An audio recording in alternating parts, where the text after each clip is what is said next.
Okay, will you keep silent, please?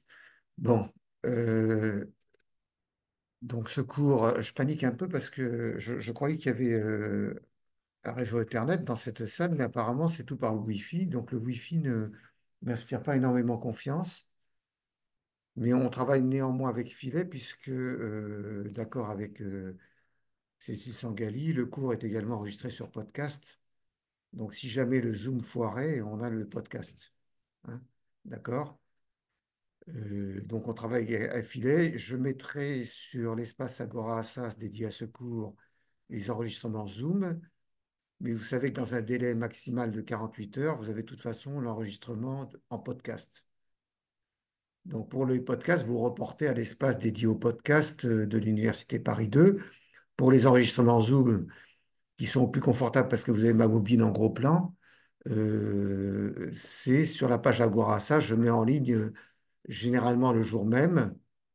Je rentre très tard le soir chez moi puisque j'habite Lille, mais je mets par anticipation en ligne euh, avant de partir de l'université. En tout cas, le lundi, le jeudi, ça peut être très tard le soir en venant à Lille, mais enfin, en tout cas, normalement, c'est mis très rapidement en ligne. Alors, la DSI, enfin, un des membres de la DSI, la Direction des services informatiques, ayant eu la très malencontreuse initiative d'effacer tous mes enregistrements, toutes mes conférences de philosophie du droit et tous mes enregistrements de cours antérieurs au 1er septembre 2024. Je ne dispose pas des enregistrements de l'année dernière de ce cours en Zoom, mais j'ai pu les récupérer, enfin, Madame Sangali les a récupérés en podcast. Donc, ils sont disponibles sur l'espace dédié au cours de philosophie du droit et de la justice, l'espace dédié au podcast. Vous avez les enregistrements de l'année dernière. Il y a un des enregistrements qui est un faux enregistrement de cours, parce qu'en fait, c'est un enregistrement qui remonte au 24 mars 2024, si j'ai bonne mémoire. Et ce n'était pas un cours, c'était une conférence sur Platon que Charlotte Murgier, maître de conférence à Paris 1 et spécialiste de la philosophie de Platon, avait bien voulu venir faire dans l'amphithéâtre numéro 5 à l'époque. Et cette conférence a été enregistrée. Donc le 24 mars, ce n'est pas un cours, c'est une conférence, mais elle peut tenir lieu de cours parce que elle a évidemment exprimé mieux que je ne saurais le faire moi-même la philosophie du droit de Platon à cette occasion. Voilà. En revanche, j'avais enregistré des tas de conférences avec des spécialistes de philosophie du droit qui s'étaient tenus dans la salle Collinet au Panthéon, et tout ça a été viré sans aucune arrière-pensée. Et la personne qui les a faites n'a même pas daigné, n'a même pas pris de soin de faire un backup, donc on n'a plus rien. Donc c'est vraiment très très bien. Donc et je vais exprimer toute la désapprobation que me causait cette façon de procéder. Voilà. Alors maintenant, en ce qui concerne les outils que vous aurez à votre disposition, il y a donc l'enregistrement du cours, et pour l'examen, c'est l'enregistrement du cours qui fait foi. C'est-à-dire que si ce sont des choses dont je n'ai pas parlé en cours, si ce sont des textes que je n'ai pas dont je n'ai pas parlé en cours, si ce sont des choses que je n'ai pas exposées en cours, ça ne figure pas au programme de l'examen, à moins que je n'indique quelque chose expressément sur Agora Assas. D'accord? Alors, je dis ça parce que, il y aura au minimum comme support écrit de cours un plan détaillé. Mais il se peut, mais ça n'est pas une promesse contractuelle pour le moment, qu'il y ait le cours intégralement. En fait, j'ai le cours, j'avais donné en partie l'année dernière intégralement, mais en relisant tout à l'heure, je n'étais pas très content de ce que j'avais écrit. Donc, le problème, c'est de ne pas livrer quelque chose qui soit trop mauvais non plus. Et voilà. Donc, mais il est très clair que si le cours écrit il y a mise en ligne, s'il n'y a pas le cours écrit intégral en ligne, il y aura le plan détaillé, hein. Mais si le cours écrit en ligne est mis intégralement, ce qui fait foi à l'examen, encore une fois, c'est le cours oral et non pas le cours écrit. Le cours écrit étant plus détaillé. Voilà. Alors, autre chose, je m'adresse en principe à un public de gens qui n'ont pas forcément, pour la plupart, de bonnes bases philosophiques, hein, qui n'ont jamais ouvert la République de Platon de leur vie, et encore moins la critique de la raison pure, ou qui en ont quelques vagues bribes quelques vagues réminiscences de terminale, mais où ils n'ont pas lu attentivement. Donc, je suis obligé de prendre en considération l'éditoire auquel je fais face. Euh, Raphaël Théry, qui enseigne en Master 2, m'a dit qu'il y a un master spécialisé dans cette maison de philosophie du droit qui s'étend sur le Master 1 et le Master 2. Il m'a dit qu'ils n'ont pas non plus de formation philosophique. Donc, ça me rassure. Les étudiants n'ont pas de formation philosophique non plus. Donc, ça me rassure un petit peu. Donc, je ne suis pas le seul à enseigner à des gens qui sont quand même profanes, parce que la philosophie du droit, ça n'échappera à personne, que c'est à cheval sur le droit et la philosophie, et que naturellement, vous êtes fort en droit positif, mais qu'en philosophie, forcément, quand on est fort dans une matière, c'est au détriment d'une... Enfin, quand on est fort dans un secteur d'activité, d'un secteur de réflexion, c'est au détriment d'un autre secteur. Donc, forcément, la philosophie du droit, ça n'est pas forcément votre domaine d'élection. Rares sont ceux qui, comme moi, cumulent les deux compétences, mais j'ai consacré toute ma vie à ça et vous êtes plus jeune que moi. Donc, je dois tenir compte du fait que je m'adresse à un auditoire de gens dont les bases philosophiques ne sont pas très solides. Et de toute façon, si d'aventure certains avaient suivi des études de philosophie, mais je ne pense pas que ce soit le cas, mais si certains avaient suivi des études de philosophie, vous savez que le cœur des études de philosophie dans l'enseignement supérieur, c'est l'histoire de la philosophie, hein. Donc ça veut donc dire que le cours, forcément, va laisser une large part à l'histoire de la philosophie, et plus précisément à l'histoire de la philosophie du droit, puisque c'est un cours qui s'intitule Philosophie du droit et de la justice. Vous direz dès le départ, il y a une ambiguïté parce que c'est philosophie du droit et de la justice, donc c'est pareil, c'est pas pareil. On reviendra là-dessus tout à l'heure. Disons pour abréger un cours de philosophie du droit. Il va passer par une histoire de la philosophie du droit, et ça ne peut pas être autrement parce que je ne peux pas réfléchir avec vous sur des problématiques philosophiques sans que vous sachiez comment ces problématiques ont été abordées par les grands penseurs de l'histoire, sans que vous ayez une idée de la manière dont euh, Platon, Aristote, Héraclite d'Éphèse, Socrate, Kant avaient envisagé la question. Donc, c'est un cours qui laissera une large part à l'histoire de la philosophie, mais attention, ce n'est pas un cours des idées politiques, comme il y en a certains dans cette maison. C'est-à-dire, je n'ai pas envie de faire une plate description historique, parce que c'est un cours de philosophie du droit. Donc, la philosophie, comme vous savez, étymologiquement, ça veut dire l'amour de la sagesse. La sagesse et la science, c'est pareil pour les Grecs. Et donc, c'est un amour. Et pour avoir l'amour de la sagesse, il faut réfléchir. Donc, si c'est un cours platement descriptif de l'histoire des idées politiques, ça ne va pas aller. Il faut que ce soit un cours de réflexion. Donc, certes, je vais suivre un enchaînement historique, je vais commencer avec la philosophie grecque, mais je vais prendre soin d'enchaîner les différentes philosophies les unes avec les autres, pas seulement d'un point de vue historique, mais d'un point de vue de l'évolution de la réflexion.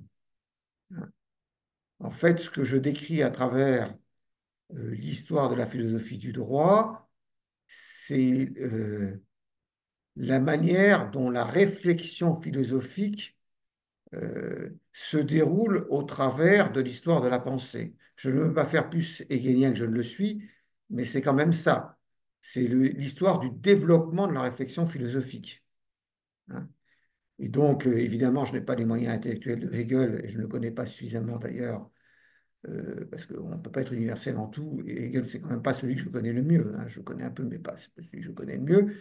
Euh, ce que je retiens quand même, c'est que un cours d'histoire de la philosophie du droit, ce n'est pas un cours où on enchaîne de façon descriptive, empirique, différents systèmes philosophiques. C'est un cours dans lequel on les enchaîne logiquement. On montre comment la réflexion philosophique s'est développée au fur et à mesure que les différentes philosophies sont apparues dans l'histoire. Et naturellement, nous commencerons à la philosophie grecque, nous risquons même fort de terminer à la philosophie grecque, parce que tous les problèmes ont été posés dans l'Antiquité, et les problèmes qu'on croit aujourd'hui posés de façon novatrice l'étaient déjà dans l'Antiquité. Si je vous dis le terme positivisme juridique, par exemple, évidemment, ça évoque quelque chose en vous, Vous avez rencontré en première année la définition du positivisme juridique, mais le positivisme juridique, ça ne remonte pas au XXIe siècle ni au XXe siècle. Ça ne remonte pas à Ripper ou à Kelsen ou je ne sais pas qui. Tous les ferments du positivisme juridique se trouvaient déjà dans certains penseurs du 5e siècle avant Jésus-Christ, dans la Grèce antique, chez les sophistes. Peut-être vous en avez entendu parler. Attention, sophiste, ça ne veut pas dire, n'est pas entendu dans un sens péjoratif, hein, ici. C'est entendu dans le sens de certains penseurs qui s'étaient épanouis, notamment au 5e siècle avant Jésus-Christ à Athènes, hein. On les appelait des sophistes. Après, le terme a pris une tournure péjorative sous l'influence de Platon et d'Aristote, qui en étaient les détracteurs. Mais au départ, sinon une philosophie, en tout cas une pensée qui s'est développée notamment et tout particulièrement dans le domaine du droit. Or, les ferments du positivisme juridique se trouvaient renfermés dans la pensée sophistique. Donc, on ne l'a pas inventé au XXIe siècle, ni au XXe siècle. Les fondateurs du positivisme juridique, ce sont ni Kelsen, ni Ripper, ni Roubier, ni je ne sais pas trop qui. Voilà, donc ça, c'est pour vous donner euh, le fait, enfin, une justification a priori du fait que je m'intéressais à la philosophie grecque. Jacqueline de Romilly, qui était une très célèbre helléniste, dont vous avez peut-être entendu parler, qui était professeure au Collège de France, qui est aujourd'hui décédée, a écrit un petit ouvrage qui est publié dans le livre de poche, qui doit valoir 3 euros, c'est ça, hein, les ouvrages de philosophie, ça vaut, ou l'histoire de la pensée, ou des histoires de la pensée antique, ça vaut 3 euros, les ouvrages de droit, ça vaut 40 euros, et on les jette à la fin de l'année parce que l'édition est périmée. Bon, bah, c'est ça, hein. Donc, Jacqueline de Romilly a écrit un ouvrage qui s'appelle, parmi les nombreux ouvrages qu'elle a écrit un ouvrage qui s'appelle Pourquoi la Grèce? Elle a écrit ça à la fin de sa vie. Et elle s'est demandé pourquoi elle avait étudié la pensée grecque et la littérature grecque. Et elle a dit au départ, je suis venu instinctivement par esthétique, parce que la langue grecque est belle, que la prose et la poésie grecque sont belles. Si on lit du Platon, c'est vrai que par exemple, c'est un chef-d'œuvre de littérature, hein. Bon, évidemment, vous n'êtes pas pour la plupart hellénistes, mais Platon en grec, c'est quand même quelque chose, hein. Il n'y a pas que Platon, hein. Les tragédiens grecs, c'est quelque chose, hein. Donc, il y a un côté esthétique qui vous attire dans la langue grecque, mais elle a dit après, j'ai fait une réflexion sur moi-même et j'ai découvert que ce qui m'avait attiré chez les Grecs, c'est leur façon de penser universellement les problèmes. Que ce soit dans la tragédie, dans la philosophie, dans l'histoire, hein, parce que la pensée grecque, ça ne se réduit pas à la philosophie grecque, même si c'est l'aspect le plus connu, hein. Platon, Aristote, les stoïciens, etc. Mais il y a la tragédie grecque qui connaît des représentants très connus, comme Euripide ou Échille, dont vous avez peut-être entendu parler, ou la comédie grecque avec Aristophane, l'histoire avec Thucydide, tout ça, ce sont des penseurs très connus. Et ce qui unifie tous ces penseurs, ce qui les réunit, c'est le souci de penser les problèmes dans leur universalité. Si on lit du Thucydide, par exemple, l'histoire de la guerre du Péloponnèse, un très grand historien, euh, ce n'est pas un développement platement descriptif de ce qui s'est passé pendant la guerre du Péloponnèse. La guerre du Péloponnèse, c'est la guerre qui a opposé Athènes et ses alliés à Sparte et ses alliés au 5e siècle avant Jésus-Christ, hein. Ça s'appelle la guerre du Péloponnèse. Il y avait deux cités rivales qui se disputaient l'hégémonie sur la Grèce, Sparte et Athènes. Ces deux cités sont entrées en guerre avec leurs alliés et c'est ce qu'on appelait la guerre du Péloponnèse. Donc Thucydide a écrit une histoire de la guerre du Péloponnèse. Il est mort avant de l'avoir terminé, assassiné. Quand on lit l'histoire de la guerre du Péloponnèse, ce n'est pas un récit platement historique. Il s'attache aux ressorts intimes qui ont déterminé les gens à être des acteurs de l'histoire. Et donc, il pose des problèmes à travers les ressorts intimes des gens, il pose des problèmes dans leur universalité. C'est ça qui caractérise la Grèce, dit Jacques de Romilly. Alors évidemment, c'est pour ça que la philosophie grecque est restée célèbre entre toutes, parce que ce sont les premiers à avoir systématiquement, les Grecs, posé les problèmes dans leur universalité, hein. Et c'est pour ça que les plus grands philosophes sont quand même grecs, hein. Socrate, Platon, Aristote. Il y a encore des très grands penseurs à l'époque moderne. Il y a Kant notamment, hein. Il y a quelques jalons dans l'histoire de la pensée philosophique, hein. Il y a Platon, Aristote, Kant et Hegel, on peut dire à peu près, si on résume, hein. Il y a bien Descartes, mais enfin Descartes, c'est quand même un système assez dépassé, hein. C'est un système qui n'a pas résisté à l'épreuve du temps, tandis que Kant, ça résistait à l'épreuve du temps, hein. Donc il y a quelques grands phares comme ça, hein. Donc, si on lit du Platon aujourd'hui et si on voit comment les questions de politique, les questions de droit se posaient chez Platon, c'est très actuel. C'est très actuel. Voilà. Donc maintenant, donc il y aura peut-être un cours écrit intégral, en tout cas un plan de cours détaillé. Si c'est un cours écrit intégral, il sera précédé d'un plan dynamique, c'est-à-dire qu'il vous suffira de cliquer sur la page pour arriver sur il sera de cliquer sur le plan pour arriver sur la page souhaitée. Euh, voilà. Donc,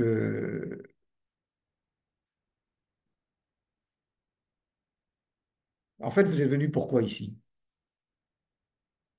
Qu'est-ce que vous attendez de ce cours? Rien?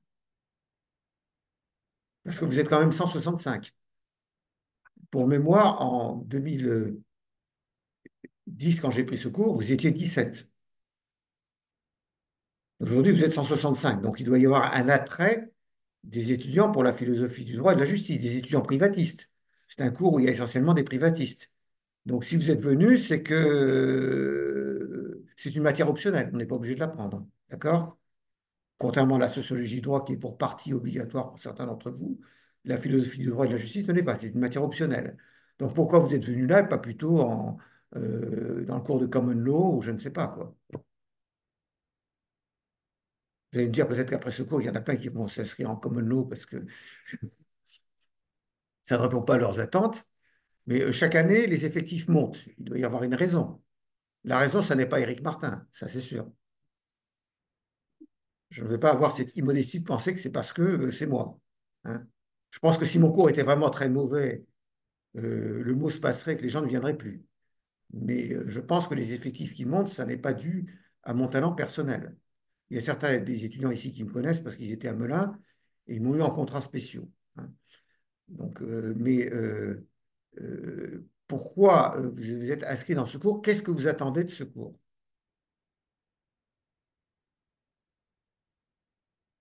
Oui, je vous écoute.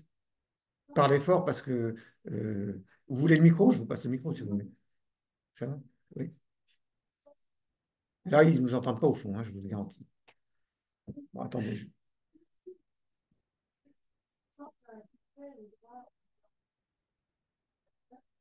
Vous essayez de trouver du sens à ce que vous faites, du sens au droit.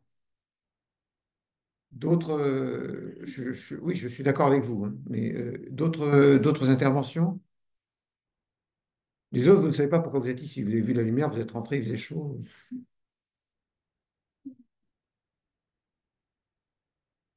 Bon, disons peut-être que ce qui vous attire, mais je me trompe peut-être. Je dirais les choses, mais bon, c'est avec l'expérience d'un homme de 67 ans, donc c'est pas forcément l'expérience d'un jeune de 18 ans. C'est ma dernière année, hein, je précise. Probablement. Probablement.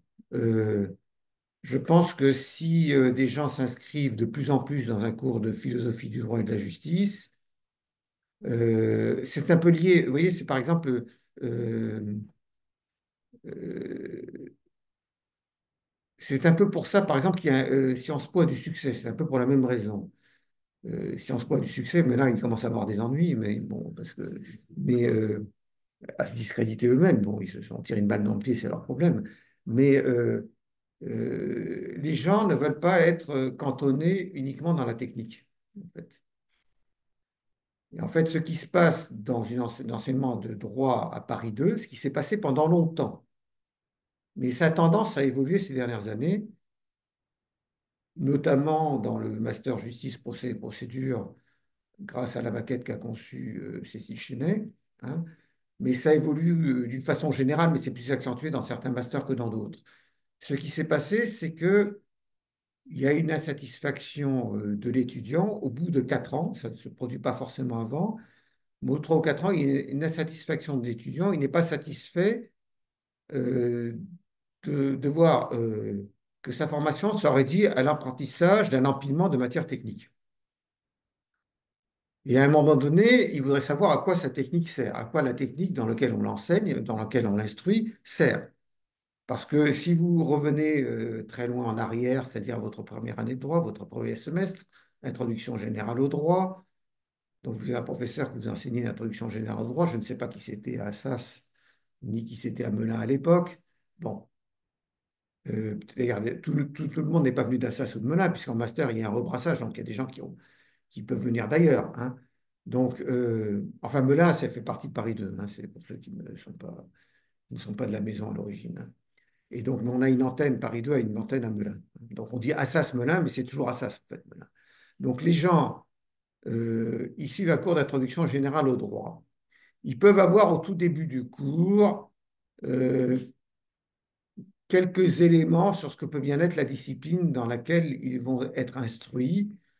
Généralement, à ce moment-là, le professeur de droit, pour faire cultiver, pour expliquer que le droit, c'est pas simplement de la technique, ça n'est pas simplement de la technique, il va citer l'Antigone de Sophocle, il va dire, voyez, vous connaissez tous l'Antigone de Sophocle, donc Antigone veut enterrer son frère, mais un décret de Créon lui interdit de le faire, et donc elle s'insurge contre ce décret en disant qu'il y a des lois divines, éternelles, que les décrets de la cité ne peuvent pas abroger. Donc on prend cet exemple pour dire, voilà, c'est un conflit entre le droit naturel et le droit positif. Donc le droit ne se réduit pas aux lois en vigueur, il y a autre chose. Le droit, il doit servir à un idéal. Parce que le professeur de droit de première année, il est soucieux d'apparaître comme un humaniste quand même, pas comme un technicien desséché. En fait, d'ailleurs, dire que l'Antigone de Sophocle traduit un conflit entre le droit naturel et le droit positif, ça n'est pas vraiment exact parce qu'il n'est pas question dans la pièce de Sophocle, Antigone, il n'est pas question de droit naturel, le terme n'est pas employé, hein. Il est question de lois divines qui sont éternelles et universelles. C'est ensuite qu'on a dit que ces lois divines et universelles exprimaient un droit naturel. Mais ce n'est pas comme ça que Sophocle a posé le conflit, hein. En fait, chez Sophocle, c'est un conflit entre une loi euh, qui vous oblige en conscience, une loi divine et éternelle qui vous oblige en conscience, celle qui prescrit à Antigone d'enterrer son frère, selon les rites religieux, et un décret de la cité, pas une loi, un décret, hein, de la cité qui est pris par Créon, qui lui interdit d'enterrer son frère. Mais en fait, ce décret, Sophocle l'assimile à une loi. C'est-à-dire, il dit décret, mais il y a un terme pour dire décret en grec. Mais en fait, Sophos utilise le terme grec qui veut dire loi, hein. Donc, c'est vrai que Sophocle assimile un décret comme ça pris par un homme qui est au pouvoir à une loi. De ce point de vue-là, l'assimilation est justifiée. En revanche, du côté d'Antigone, l'invocation des lois, ce n'est pas l'invocation d'une loi naturelle, c'est l'invocation d'une loi divine, éternelle et universelle. Mais ensuite, la postérité a retenu que c'était un conflit entre le droit naturel et le droit positif, et le responsable, ça doit être Aristote, parce que dans la rhétorique, ouvrage relativement de jeunesse d'Aristote, Aristote transpose ce conflit, il cite les vers d'Antigone à deux reprises pour dire, voilà, c'est un conflit entre les lois naturelles universelles et éternelles et les lois de la cité contingentes et particulières. Donc c'est Aristote qui a posé ça comme un conflit entre un droit naturel et un droit positif. Ça n'était pas chez Sophocle. Donc la tradition a suivi Aristote. Donc, professeur de droit de première année, il évoque Antigone de Sophocle, et puis ensuite il dit, maintenant on va passer aux choses sérieuses, c'est-à-dire on va passer au droit positif. Voilà. C'est à peu près ça comme ça. Et puis c'est fini, donc grosso modo. On ne parle plus que de droit positif en droit privé pendant 4 ans, à telle enseigne que les publicistes appellent les privatistes les techniciens, n'est-ce pas? Donc, évidemment, la technique juridique, ça séduit, parce que le droit, c'est quand même un beau mécanisme intellectuel, ça séduit. Mais au bout d'un moment, on n'est pas, quand on acquiert une certaine expérience, on est bien obligé de se dire que la technique ne répond pas à toutes les questions. La technique juridique répond à certaines questions. Mais en fait, la technique juridique, elle dessert toujours certaines fins. La technique juridique dessert toujours certaines fins, Alors, ces fins peuvent être soit pragmatiques, euh, soit des fins transcendantes, idéales.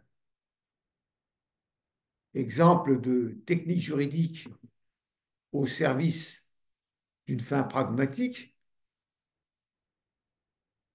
Vous savez que normalement, la prestation doit être déterminée ou déterminable. Toute obligation a pour objet une prestation et la prestation doit être déterminée ou déterminable pour que le contrat soit valable.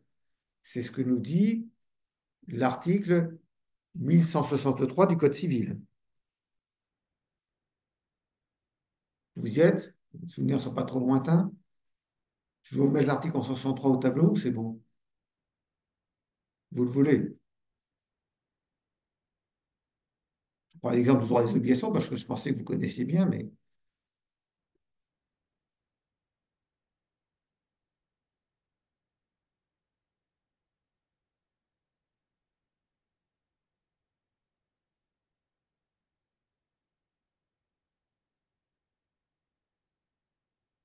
on peut faire un partage d'écran.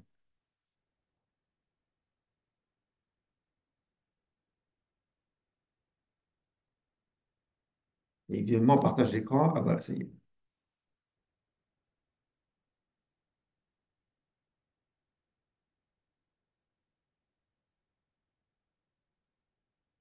Le partage, je ne le vois pas. Vous le voyez, vous? Il est à l'écran?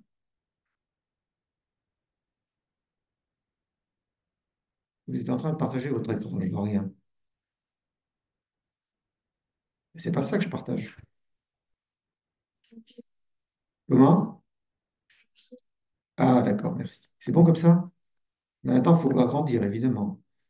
Alors, comment on fait pour agrandir? Comment? Et le plus, il n'y est pas. Ah si, mais c'est contrôle majuscule plus, alors.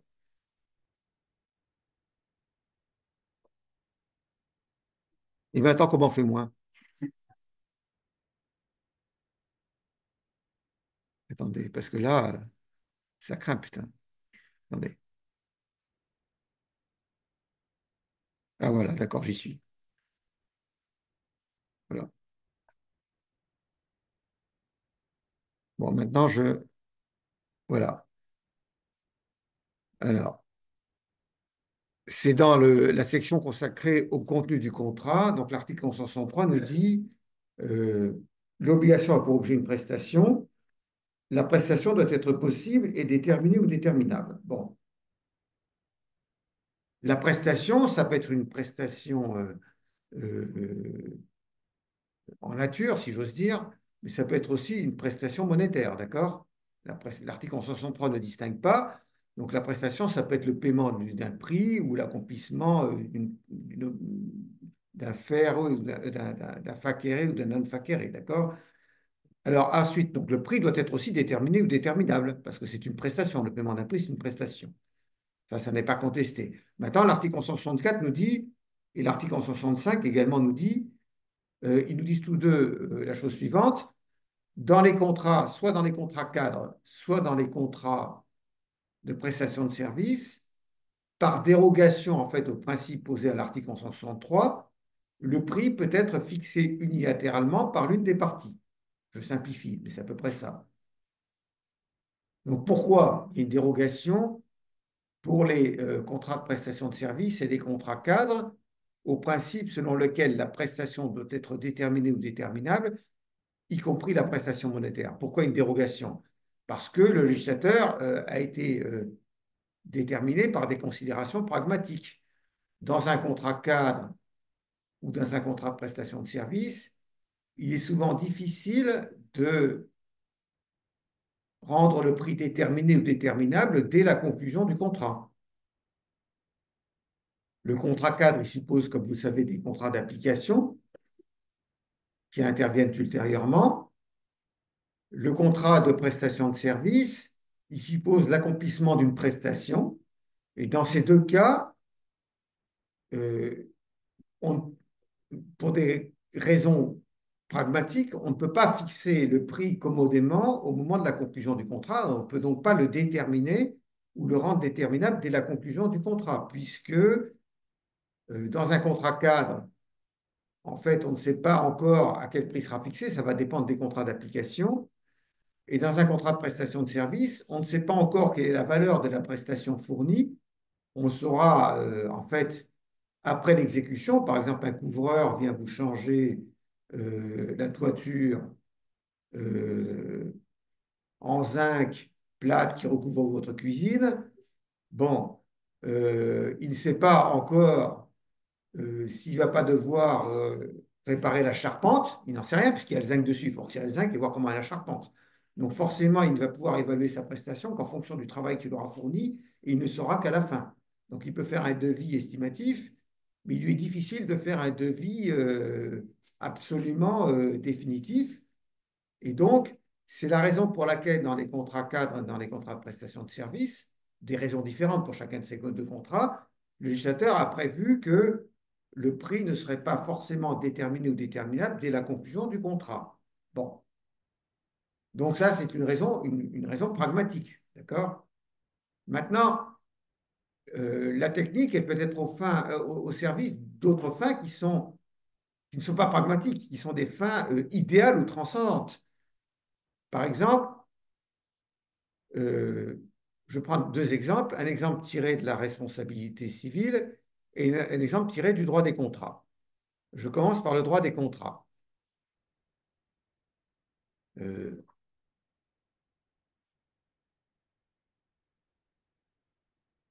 Quand on se pose la question de savoir si la loi attribue force obligatoire au contrat parce que parce que les parties l'ont voulu, on se pose la question de savoir si la loi attribue force obligatoire au contrat parce que les parties l'ont voulu ou parce que le contrat respecte des exigences de justice objective. C'est une question qui est au-delà du pragmatisme, au-delà de la technique juridique, au-delà d'un quelconque pragmatisme. C'est une question de principe. C'est-à-dire, qu'est-ce que c'est que la justice? Est-ce que la justice, c'est respecter la parole donnée? Dans ces conditions-là, si la justice se confond avec le devoir de respecter la parole donnée, le contrat est valable dès lors qu'il a été voulu par les parties, quel que soit son contenu, pourvu qu'il n'y ait rien de contraire à l'ordre public, tout au moins. Le contrat est valable dès lors que les parties ont voulu, quel que soit son contenu, qu'il soit équilibré ou pas équilibré. Si on dit que le contrat n'est valable que s'il est équilibré, s'il y a une équivalence dans les prestations, je pense à un contrat à titre onéreux, hein, évidemment pas un contrat à titre gratuit, je pense à un contrat à titre onéreux. Si on nous dit que le contrat à titre onéreux n'est valable que s'il est équilibré, alors ça veut dire que la volonté des parties ne suffit pas à rendre obligatoire le contrat. Ou en tout cas que la loi n'attribue pas force obligatoire au contrat simplement parce que les parties l'ont voulu. La loi exige davantage. Il faut bien comprendre, il ne faut pas que la façon dont je présente les choses prête à malentendu. La question, c'est pas de savoir si la volonté des parties suffit à rendre le contrat, suffit à donner une force obligatoire au contrat. Ça n'est pas la question que j'ai posée. Parce que dans tous les cas de figure, le contrat n'a force obligatoire que parce que la loi l'a prévu. On est bien d'accord. Le contrat n'a force obligatoire que parce que la loi l'a voulu. Ce n'est pas parce que les parties sont convenues de s'obliger que le contrat a force obligatoire. Ce que dit l'article 1103 du Code civil, c'est que les contrats légalement formés tiennent lieu de loi à ceux qui les ont faits.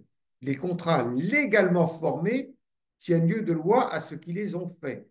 C'est-à-dire qu'un contrat n'a force obligatoire que parce que la loi l'a voulu et parce qu'elle le considère comme régulièrement formé.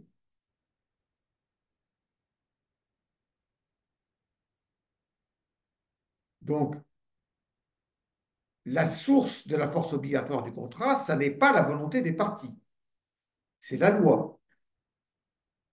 Bien sûr, l'article 103 dit que les contrats légalement formés tiennent lieu de loi à ceux qui les ont faits, hein. Mais comme vous le savez tous, pour l'avoir vu en deuxième année, euh, il s'agit d'une image. Le contrat n'est pas une loi. D'ailleurs, le texte ne dit pas que le contrat est une loi. Le texte dit que le contrat tient lieu de loi à ceux qui l'ont fait, hein. Donc, c'est comme si c'était une loi, mais ça n'est pas une loi. C'est comme si c'était une loi à la condition que le contrat soit légalement formé. D'accord? Donc ça, c'est clair que ce n'est pas la volonté des parties qui est la source de la force obligatoire du contrat. Maintenant, c'est bien la loi. Maintenant, pourquoi la loi attribue-t-elle force obligatoire au contrat? Est-ce en raison du fait que les parties l'ont voulu ou parce que le contrat est équilibré, juste objectivement? Ça, c'est une autre question. Et on ne peut pas répondre à cette question. Alors vous me direz, il suffit de regarder le droit positif. Comme ça, vous aurez la réponse à la question. Mais justement, le droit positif, il n'est pas univoque, comme vous le savez. Il y a certes un principe qui est posé par l'article 1168 du Code civil. Ça vous dit quelque chose, l'article 1168 du Code civil?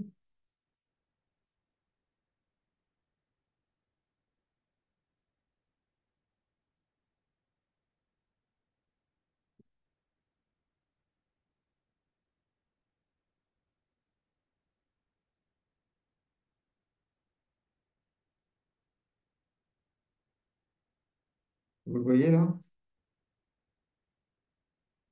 Vous le lisez au tableau là, vous pouvez le lire? Dans les contrats synalagmatiques, le défaut d'équivalence des prestations n'est pas une cause de nullité du contrat, à moins que la loi n'en dispose autrement. Vous allez dire, monsieur, vous avez la réponse à votre question. Euh, la loi, le législateur a bien dit dans l'article 168 que peu importe que le contrat, il parle des contrats synalagmatiques parce que c'est à eux qu'on pense au premier chef, hein. Mais peut-être que ce texte aurait mérité d'être élargi à tous les contrats à titre onéreux, hein. Mais ils pensent aux contrats synalagmatiques avant tout. Il dit l'équilibre, l'équivalence entre des prestations n'importe pas. La lésion est indifférente à la validité du contrat. Un contrat lésionnaire est valable. Voilà ce que dit le texte. Mais il dit quand même, à moins que la loi n'en dispose autrement. Donc il y a des exceptions quand même. Vous savez effectivement que euh, vous savez effectivement que les articles 1674 et suivants du Code civil admettent la récision pour lésion depuis des 7/12 dans la vente immobilière au profit du vendeur. Donc on a déjà une exception là. Alors l'exception, ce n'est pas la peine d'en chercher une raison rationnelle, elle est historique. Elle remonte au droit romain, d'accord? Bon, donc les enseignements du droit ne sont pas univoques. Vous me direz, bon, mais il n'y a que cette exception-là, mais grosso modo, à part ça, c'est toujours le contrat est toujours force obligatoire. Mais ça n'est pas vrai parce que il y a d'autres exemples de révision ou de récision du contrat pour lésion que les articles 1674 et suivants du Code civil. Vous vous souvenez peut-être de cette fameuse jurisprudence qui est d'une grande portée pratique, qui admet que le juge puisse réviser euh, la rémunération euh, du prestataire dans les contrats de prestation de services. Jurisprudence dont on se demande d'ailleurs si elle va survivre aux dispositions de l'ordonnance du 10 février 2016, mais comme cette jurisprudence est traditionnelle et très importante, je ne la vois pas disparaître. Donc la jurisprudence s'est arrogé le pouvoir de réduire les honoraires des mandataires, agents d'affaires et autres prestataires de services. En fait, elle s'est arrogé ce pouvoir dans tous les contrats de prestation de services, dans tous les contrats de louage d'ouvrage, dirions-nous. Et c'est quand même une application indirecte de l'idée de lésion. Si c'est trop important, si le montant stipulé est trop important, si le montant exigé, parce qu'il n'y a pas besoin même d'être stipulé, si le montant exigé par le prestataire de service est trop important, la jurisprudence redit. Alors, je ne sais pas si cette jurisprudence va se maintenir, les premiers arrêts de la Cour de cassation depuis l'ordonnance du 10 février 2016 ont pour le moment botté en touche. On va voir comment la jurisprudence se développe. Mais ça prouve quand même que la jurisprudence, au-delà de la loi, et en dépit des termes formels de l'article 1168, mais avant l'article 1168, il y avait un autre texte dans le Code civil de 1804. Hein. C'était l'ancien article 1118, qui disait à peu près la même chose, qui disait que la lésion n'était pas une cause de nullité ou de rescission des conventions. Donc la jurisprudence s'est quand même montrée sensible, en dépit du caractère formel des textes du Code civil, à des considérations tirées de la justice commutative. Donc la question de savoir si un contrat, si la loi attribue force obligatoire au contrat parce que les parties l'ont voulu en raison de la volonté des parties, ce qu'on appelle l'autonomie de la volonté à tort ou à raison, la question de savoir si le fondement de la force obligatoire des contrats, non pas la source, mais le fondement de la force obligatoire du contrat, c'est l'autonomie de la volonté ou la justice commutative, on va dire entre guillemets, c'est une question qui est ouverte, mais on ne peut y répondre à cette question. On ne peut pas trouver de réponse dans le droit puisque les enseignements du droit positif sont équivoques, puisqu'il y a des solutions du droit positif qui laissent supposer que c'est la volonté des parties qui détermine le contenu du contrat souverainement, et il y a des solutions du droit positif qui, au contraire, donnent l'impression que le droit positif est sensible à une certaine justice commutative, entre guillemets. Je n'aime pas beaucoup le terme de justice commutative, hein, j'utilise, mais je ne le reprends pas trop à mon compte. Mais c'est pour que vous, j'utilise un terme juste pour que vous compreniez, en fait. Hein. Donc, cette question-là, on n'a pas une réponse dans le droit positif puisque les réponses sont équivoques. Et on ne peut y répondre qu'en se situant au-delà du droit positif, en se demandant, mais finalement, quel objectif le droit, d'une façon générale, doit poursuivre? Est-ce que l'objectif, la fin du droit, c'est euh,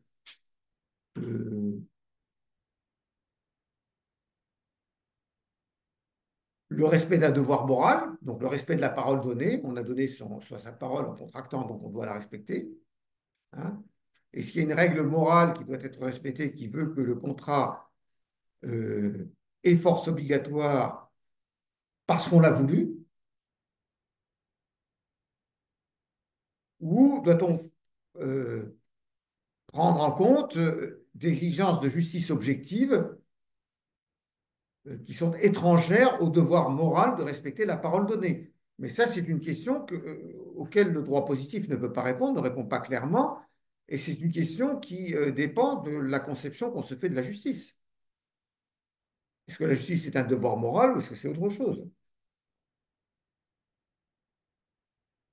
Maintenant, je prends un autre exemple tiré de la responsabilité civile. Vous savez tous que l'ancien article 1384, alinéa 1er du Code civil, je vais trop vite, non? Ça va? Vous savez tous que l'ancien article 1384, alinéa 1er du Code civil, devenu l'article 1242, alinéa 1er, à la suite de la renumérotation résultant de l'ordonnance du 10 février 2016, il a été renuméroté, mais il est resté inchangé. Donc cet article dit que on est responsable non seulement du dommage causé par son propre fait, mais encore de celui causé par les choses dont on a la garde ou par les personnes dont on doit répondre.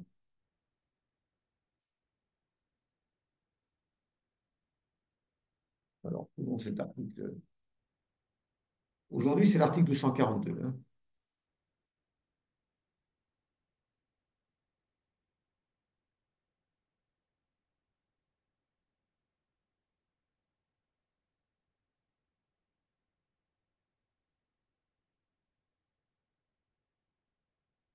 Alinéa premier.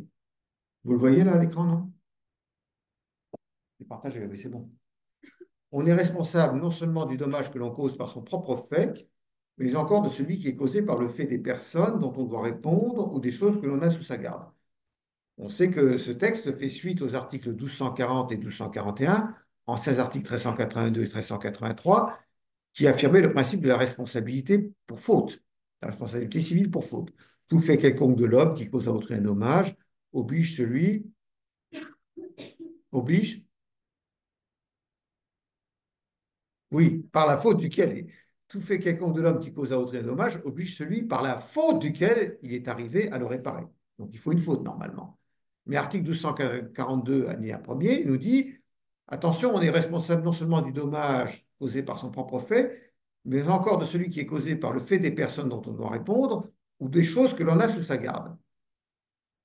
Donc vous savez que le célèbre arrêt Gender des Chambres réunies du 13 février 1930 a dénaturé le sens que ce texte avait, puisque l'article 1384, alinéa 1er, est devenu l'article 1242, alinéa 1er, n'était qu'une exorde dans l'esprit des rédacteurs de 1804, du Code civil de 1804, qui annonçait des cas spéciaux de responsabilité du fait des choses ou de responsabilité du fait des personnes qui figuraient aux articles 1242, alinéa 2 et suivants, enfin aux articles 1384, alinéa 2 et suivants, aux articles 1385 et 1386. Tandis que la Cour de cassation dans l'arrêt Gender a cru pouvoir y déceler un principe général de responsabilité du fait des choses. C'est-à-dire qu'elle a fait dire au texte ce que le texte ne voulait absolument pas dire. C'est l'exemple type de jurisprudence contra legem. Bon, cette jurisprudence, alors pourquoi il y a eu cette jurisprudence, l'arrêt Gender? L'arrêt Gender, ça a été pour permettre aux victimes d'accidents de la circulation d'obtenir une réparation, en fait. Mais comme la Cour de cassation ne pouvait pas distinguer entre les victimes d'accidents de la circulation et les autres victimes, elle a posé un principe général. Elle a dit qu'il y a un principe général de responsabilité du fait des choses et que le gardien est responsable, est présumé responsable du dommage causé par la chose, sauf cas de force majeure ou de cause étrangère. Donc l'arrêt Gender, c'est sans doute l'arrêt le plus important de toute l'histoire de la jurisprudence civile, parce qu'il a donné un fondement objectif à la responsabilité, en fait. Il a dit, on n'a pas recherché si quelqu'un a commis une faute ou pas, il faut juste rechercher si une personne a la garde d'une chose. Et d'ailleurs, la meilleure preuve que l'arrêt Gender s'écarte de tout fondement rattaché à la théorie de la faute, c'est qu'il dit que le gardien ne peut s'exonérer que par la preuve d'un cas de force majeure ou d'une cause étrangère. Donc, il ne peut pas s'exonérer par l'absence de faute. L'arrêt Gender le dit d'ailleurs. Bon.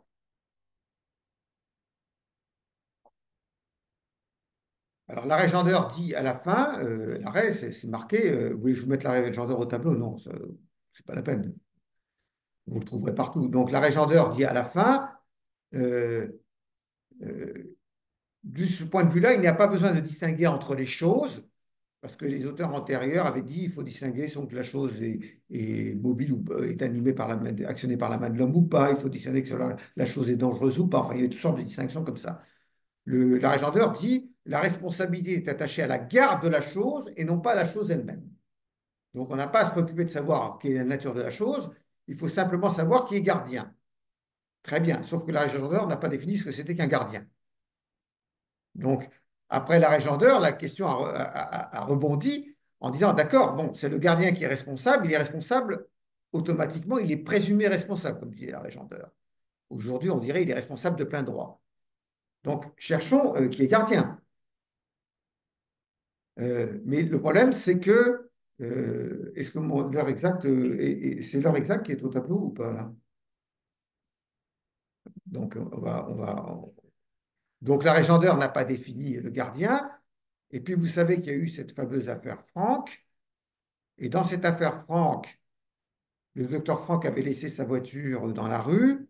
Un voleur s'en est emparé et a causé un accident de la circulation, mais le voleur a disparu. Et donc, on s'est posé la question de savoir si le docteur Franck était responsable du dommage ou pas. dès lors qu'il avait été dépossédé involontairement de l'automobile. Premier arrêt Franck de 1936, arrêt rendu par la Chambre civile, la Cour de cassation répond: le docteur Franck est responsable parce qu'il est gardien, et la notion de gardien, ça s'entend du titre juridique de propriété. Le gardien, c'est celui qui est propriétaire de la chose.